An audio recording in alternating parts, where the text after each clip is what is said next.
Parce que dans la vie d'un croyant, le Saint-Esprit, c'est la force agissante de Dieu. Le Père nous a créés, le Fils nous a sauvés, mais le Saint-Esprit nous a scellés. Est-ce qu'on a dit parole ça? Le Père m'a créé, le Fils m'a sauvé, le Saint-Esprit m'a scellé. Et puisque le Saint-Esprit nous a scellés, nous sommes devenus des personnes, pas des simples, mais des hommes et des femmes puissants. Amen. Des hommes et des femmes puissants. Parce que le Saint-Esprit est opérationnel dans notre vie. Il ne suffit pas d'avoir le pouvoir, mais il faut aussi avoir la puissance. Parce que le pouvoir, c'est un mandat. Nous avons tous le mandat. Mais la puissance, c'est la capacité d'action. Amen. Il ne suffit pas d'avoir le mandat, il faut avoir la puissance. Parce que ce n'est pas parce que tu es policier que tu peux arrêter tous les bandits.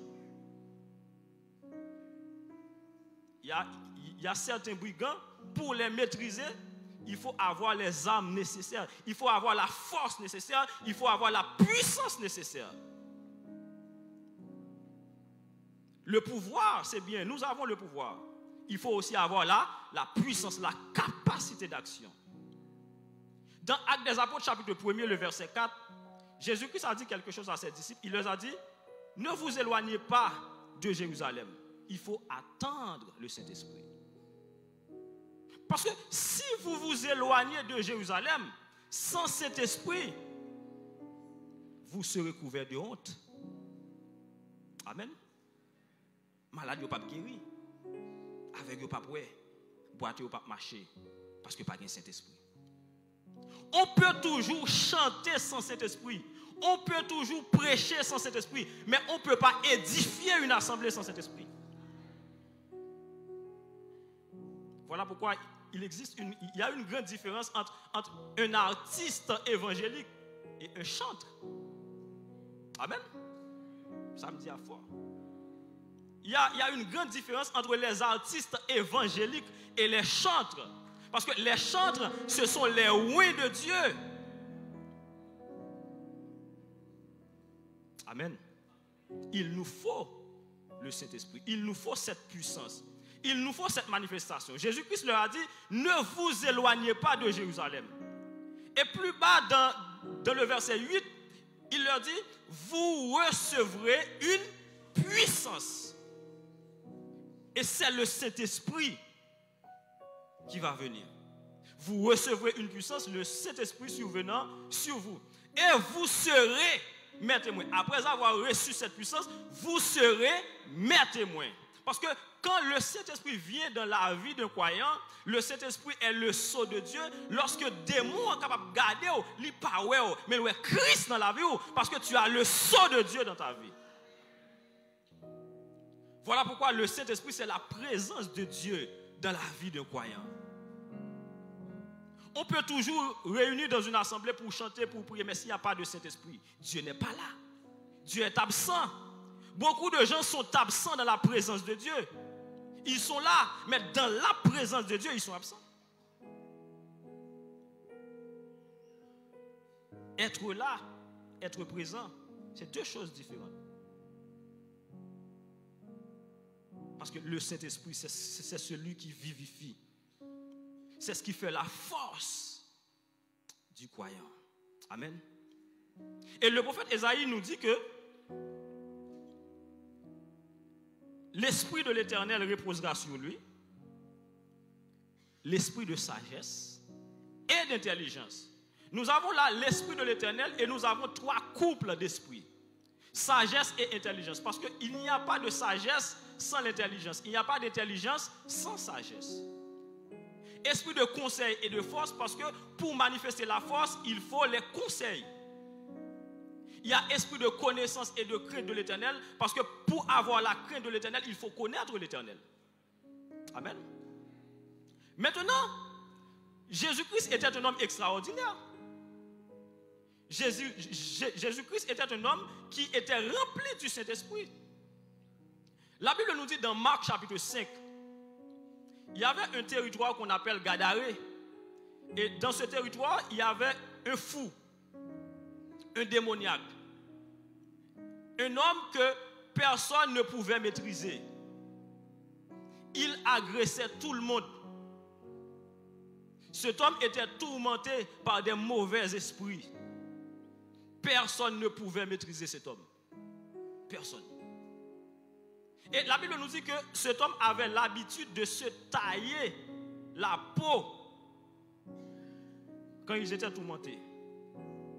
Aucune force de sécurité, aucune personne ne pouvait maîtriser cet homme.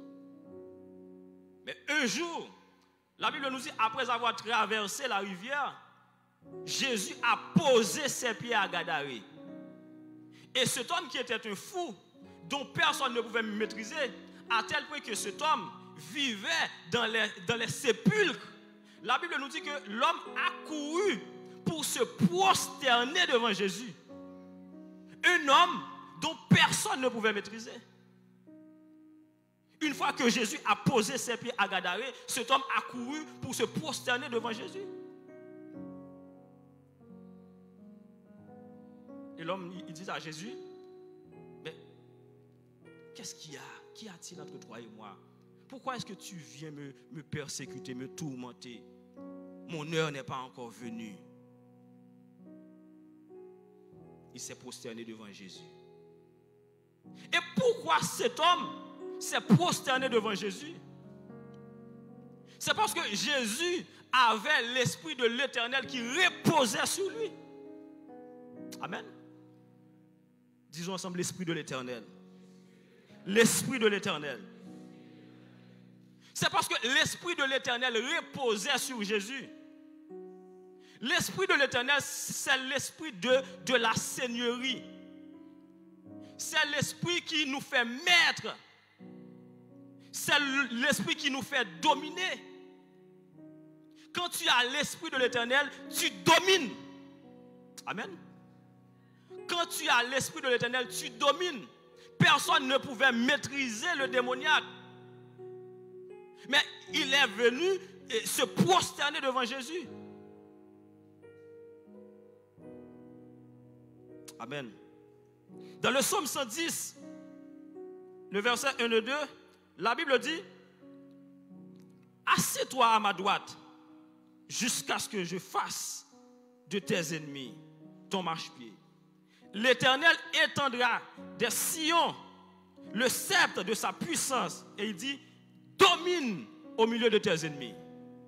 Domine au milieu de tes ennemis. Pour dominer au milieu de tes ennemis, tu as besoin de l'Esprit de l'Éternel.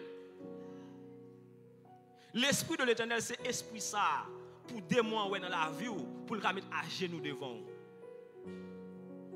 Ou qu'à réciter tout verset dans la Bible là. De Genèse à Apocalypse. Démon et d'eau réciter verset. Après ça, le mange. Après ça, le déchire. Mais là, regardez, l'Esprit de l'Éternel reposé sur vous-même. Un regard seulement, ou bail démon, elle comprend. Il comprend là, ce n'est plus un simple, mais c'est une personne remplie de l'Esprit de Dieu. C'est une personne animée avec la puissance de l'Éternel, avec l'Esprit de l'Éternel. Sans l'Esprit de l'Éternel, démon ne peut pas agir devant nous. Parce que démon ne peut pas chasser démon. Malade ne peut pas guérir malade.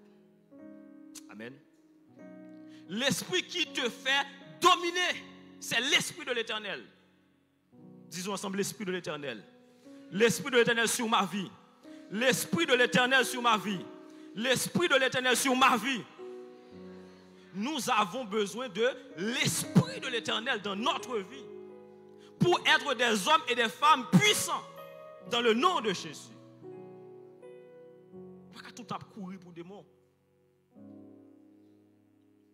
On ne va pas tout mal dormir. Un bon jour, il faut camper et puis pour des mots à genoux. C'est moi pour marcher sur lui. Ce n'est pas lui pour marcher sur moi, c'est moi pour marcher sur lui. D'ailleurs, tout ce que tu ne domines pas te domine. Tout ce que tu n'arrives pas à dominer va te dominer. Alors il faut dominer. La Bible dit, ton Dieu ordonne que tu sois puissant. Et pour être puissant, il ne suffit pas d'avoir le pouvoir, il suffit d'avoir la capacité d'action qui est la puissance de l'Éternel. L'Esprit de l'Éternel était reposé sur Jésus. Maintenant, dans Jean chapitre 8, la Bible nous dit, pendant que Jésus était en train de prêcher dans le temple, et puis les pharisiens et les scribes amenaient une femme vers Jésus, une femme prise en flagrant délit d'adultère. Et les pharisiens et les scribes, ils disent à Jésus, nous avons pris cette femme en flagrant délit d'adultère, et comme la loi ordonne, comme la loi prescrit de lapider cette femme, et toi, qu'en dis-tu? Du temps de Jésus, il y avait toujours les pharisiens, les scribes et les sadducéens. Les pharisiens, c'était les docteurs de la loi, ils se vantaient tout le temps. Les sadducéens, c'était aussi des docteurs de la loi, mais contrairement aux pharisiens, les sadducéens ne croyaient pas à la résurrection ni aux anges, mais les pharisiens, ils croyaient à la résurrection. Il y avait les scribes qui étaient les rédacteurs de la loi. Ils étaient tout le temps là pour essayer de trouver un moyen pour piéger Jésus. Et voilà qu'ils ont pris une femme en flagrant délit d'adultère. Ils amènent cette femme vers Jésus pour lapider cette femme. Il dit à Jésus, nous allons lapider cette femme. Et toi, qu'en dis-tu? Cette question était une question piège. Parce que la personne qu'il voulait lapider, ce n'était pas la femme. Il voulait lapider Jésus. Parce qu'ils ont amené une femme prise en flagrant délit d'adultère. Mais pour commettre un adultère, il faut deux personnes. Où est l'homme? Jésus pouvait leur poser des questions. Jésus pouvait leur dire, pourquoi n'avez-vous pas amené l'homme? Est-ce que c'est l'un d'entre vous? Ou du moins, est-ce que vous avez demandé à coucher cette femme? Peut-être nous ne demandons pas nous, pas nous. Pour ça, nous ne pas mener les là tout. Parce que ça, oui. En plus, fois, nous menons les gens, les pasteurs, les comités pour sanctionner, nous serrer pas nous dans la bifette. Nous serrer péché nous dans la bifette à double tour. Et puis, nous menons les gens. Mais on les mène tout. Mener tout. Ou pas tout à mener frère, tout à mener soeur, ou tout un dossier, mais mener pour tout.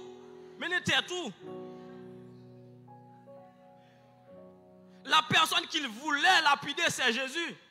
Et normalement, vous imaginez si Jésus avait dit qu'il faut lapider cette femme. Jésus aurait violé la loi romaine. Parce qu'à l'époque, la loi romaine, seul un fonctionnaire romain pouvait décider de condamner une personne. Seul un fonctionnaire romain. Maintenant, si Jésus avait dit qu'il ne faut pas lapider cette femme, Jésus aurait violé la loi juive. Parce que la loi juive disait qu'il faut lapider cette femme. Dans les deux cas, ils allaient lapider la femme, ils allaient lapider Jésus. La Bible nous dit que Jésus n'a rien répondu. Jésus était en train d'écrire par terre. Parce que les pharisiens, c'était ce qu'on appelle des activistes religieux. Il y a une grande différence entre les chrétiens et les activistes religieux. Parce que nous, on a une belle voix, la chanter, monter, descendre, la manifester, volant l'air pour penser qu'ils sont chrétiens. Il y a des activistes religieux. Il y a des gens qui font mouvement. Les pharisiens, c'était des activistes religieux. Ils voulaient conserver la loi, mais ils prennent la tradition pour faire passer comme loi. Ça veut dire que même ils n'ont pas qu'à respecter ça et à prêcher.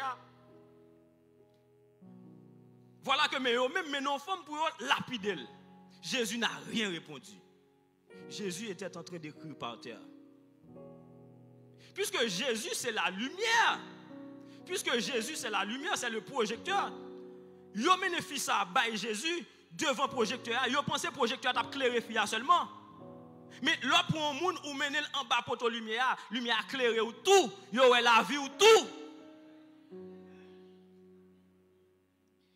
Jésus, où est la vie? Par terre, Jésus était en train d'écrire une nouvelle constitution. Vous avez appris qu'il a été dit, vous avez appris qu'il a été dit, vous avez appris que la loi a dit. Mais moi, je vous ai dit. Peut-être le regard à terre, il y a un volet qui écrit à terre. Gon côté où Jésus qui peut-être écrit assassin. Gon côté où Jésus écrit moun ka bay menti. Parce que souvent fois nous lapidons les gens qui font péché parce qu'ils font péché différent parce que nous. Mais il n'existe pas de petits péchés mignons. Ou qu'on on péché qui critiquent on péché qui font péché différent des péchés par là.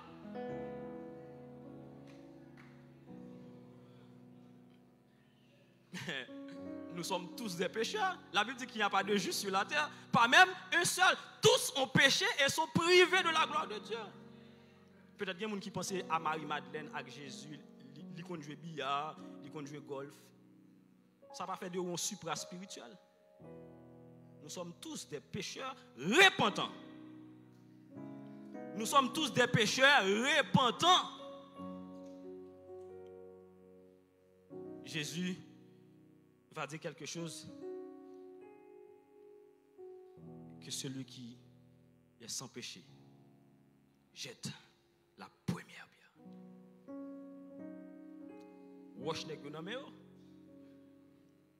Nous prêts là pour nous casser tête moun. Nous prêts pour nous tuer moun et n'a pas raison. Que ce soit par rapport à la loi juive, que ce soit par rapport à la loi romaine, n'a pas raison. Mais que celui qui est sans péché jette la première pierre. Et j'ai l'impression que quand les pharisiens ont fait cette introspection, ils ont regardé au fond d'eux-mêmes, ils ont vu qu'ils étaient des violeurs, des voleurs, des assassins. Ils se sont rétractés, les uns après les autres. Et Jésus-Christ dit à la femme, où sont les hommes qui voulaient te lapider? La femme n'a dit, bah ouais ou non? Jésus dit, si yo même, yo pas qu'à lapido, moi-même, je ne pas condamner.